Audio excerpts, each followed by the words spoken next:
Ekert, welcome. Hi, Linda. So, Q3 earnings, Sean Menck, your CEO, he said that the deals with Hopper, and BCD, and the reduction in cost pressure were your tailwinds going into 2023. What, therefore, are your headwinds?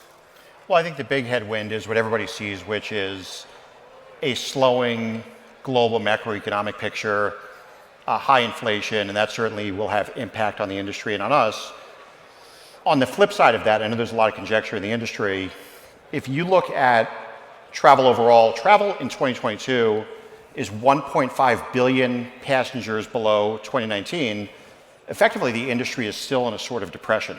Exactly. And so if you look at airlines adding back capacity that will be 10 to 15% greater in Q1 than right now, and you look at airline fares, which have remained very high despite the slowing economy, our conjecture, which is consistent with what you hear from many of the airline and hotel leaders, is that we're simply under capacity. Mm-hmm.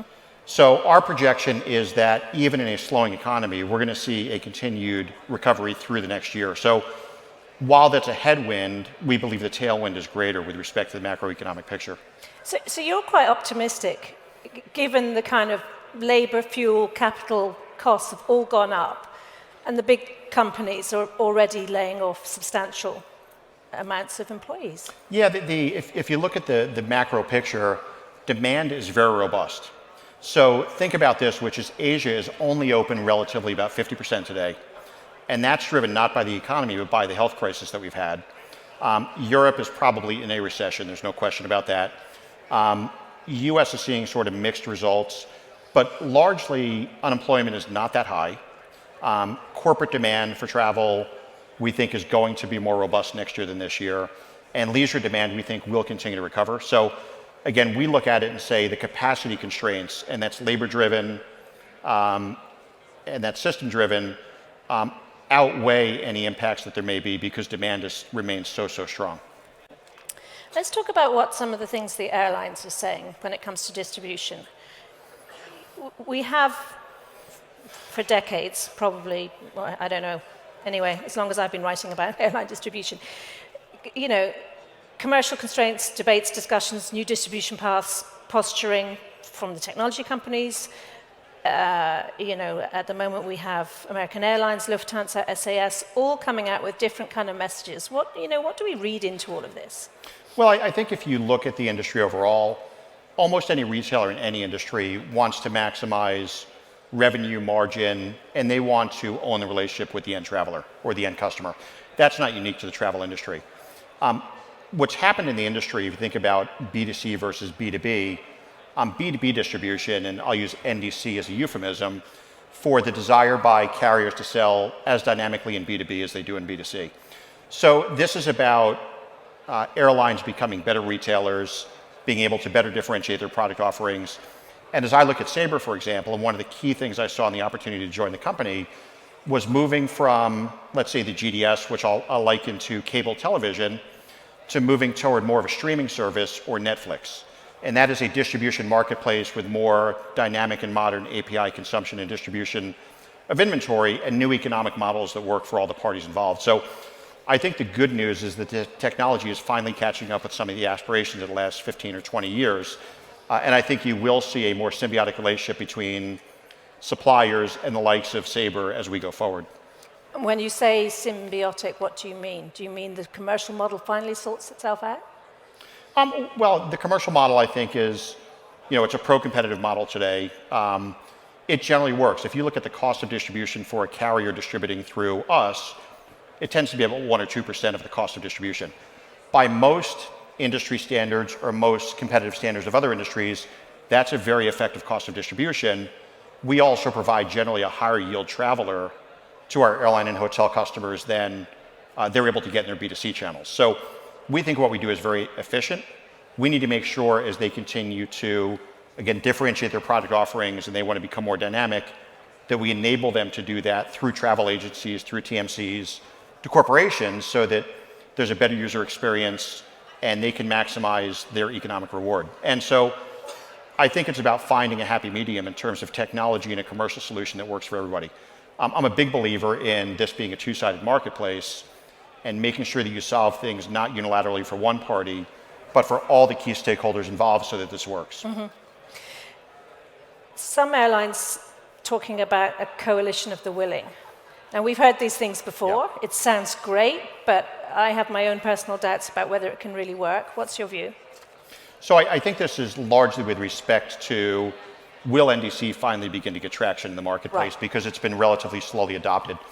If you go back in time, and I think IATA put out a statement of the philosophy around NDC back in 2012, if I recall, and a lot of it was about what I call the physics of airline distribution. And a lot of airlines had different commercial or technology intents, but many folks thought, I put content into my API interface and others consume it, and that's NDC. What I think has been missing in large part for the industry is that for this to work, if you think about the shopping, booking, and post-booking automation flows that a TMC or an OTA or a corporation needs, that stuff had not been addressed at scale.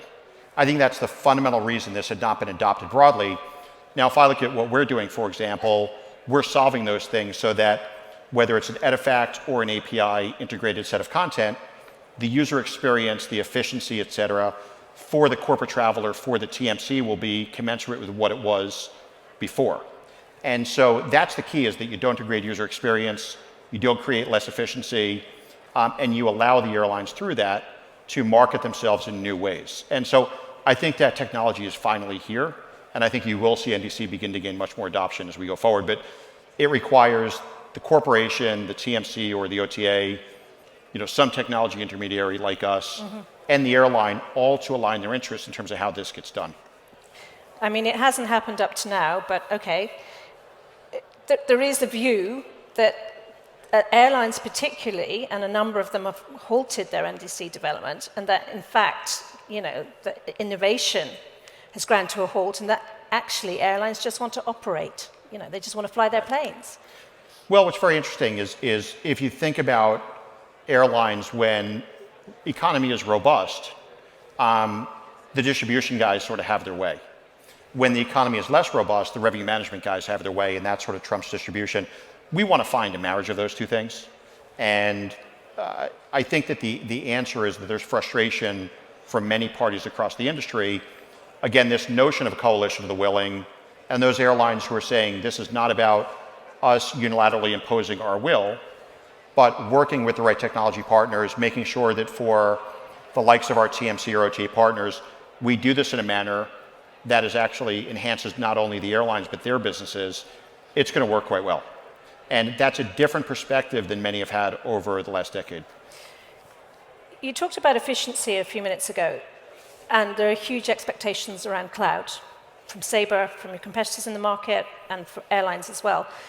Is there any danger that airlines will adopt it at different rates, they'll mature with it in terms of development at different rates, and therefore you don't get those efficiencies? Well, I think that as you look at cloud specifically, and think about cloud as simply a different infrastructure and security environment than mainframe or legacy hardware environments, what the cloud does is typically reduces cost to compute and provides a much more nimble platform in which folks like us can innovate at a very different pace. So I think that it's actually going to be terrific for the industry, what we and others can do as we're in this more modern, better environment. We're able to attract the right people.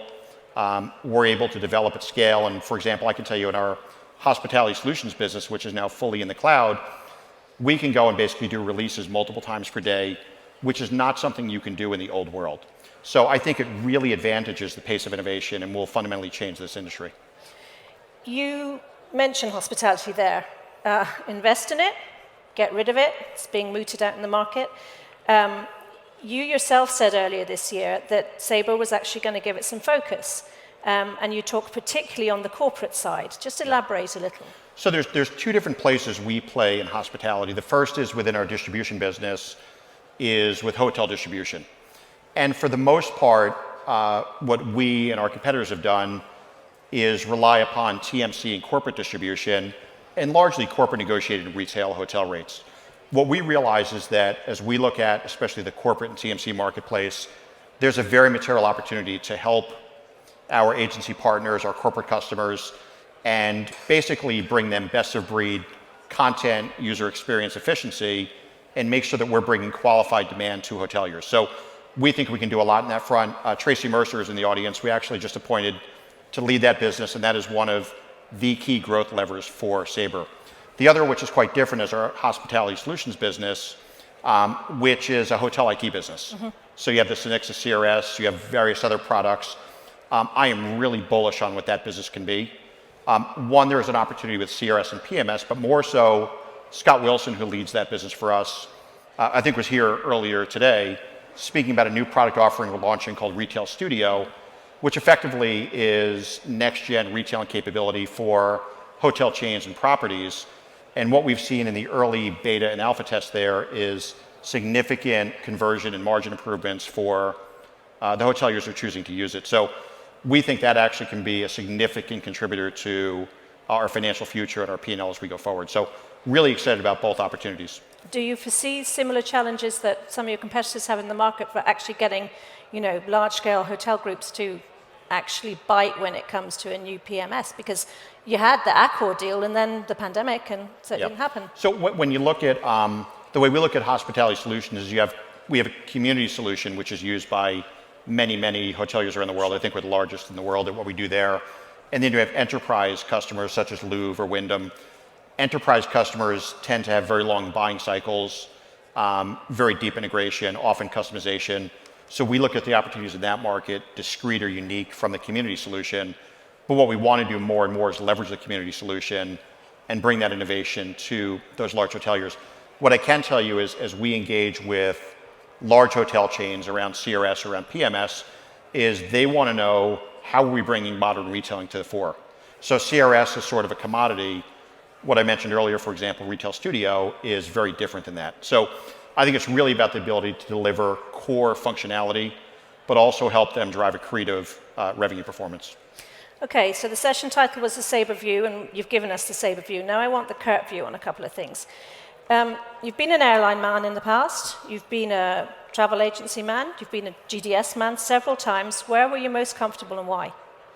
Well, I was, before I came back to Sabre or joined Sabre in January this year, I was retired for nearly a year. And I was quite comfortable doing almost nothing, although my wife was less comfortable with that.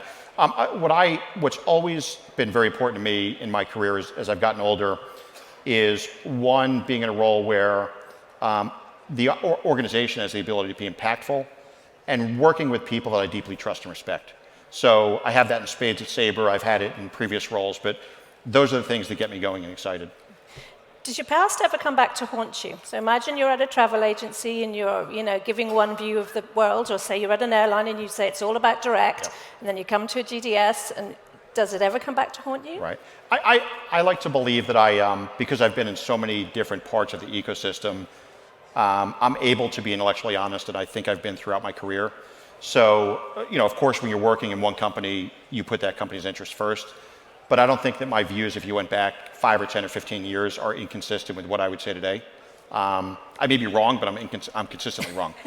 So I don't feel that way. In fact, the cool thing, and I'm 26 years in the travel industry, is I can look around the audience. I know a lot of people here, and I have a lot of relationships, so many people I respect and know. And it's fun to be in a different seat and see what value I can bring, one, to Sabre, and then two, to our customers and partners around the industry. So you've been in the role for a year. Why does Sabre need a president and a CEO, two separate? Well, maybe I wasn't bright enough to do the job singly. But what we've said in large part is Sean, who is our CEO, very focused on the investor community, very focused on macro strategy, and I'm focused on day-to-day running the business and making sure that we improve our product throughput, our execution, and we can achieve the ambitions that we have, which are pretty vast for Sabre in the marketplace. And just kind of briefly, successes in that past year and challenges that kind of remain. So the big thing I'd say that when I joined Sabre, and I knew the company and the industry quite well. I'd been a competitor for many years. More recently, I'd been a customer. I looked at Sabre as having a good place in the marketplace, the ecosystem, having assets that I thought, for example, if you look at things like hotel IT or hotel distribution, or the ability to drive retailing solutions in airline IT, or payments, which we've recently stuck our toe into pretty hard. I thought there was a significant opportunity to up our game with respect to our value propositions, and I think that's borne out to be true.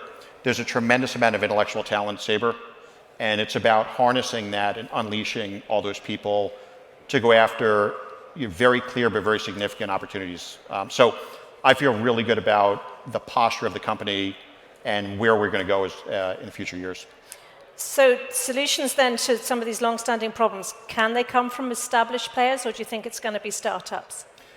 So I think if you look back at history and you say Kodak invented digital film,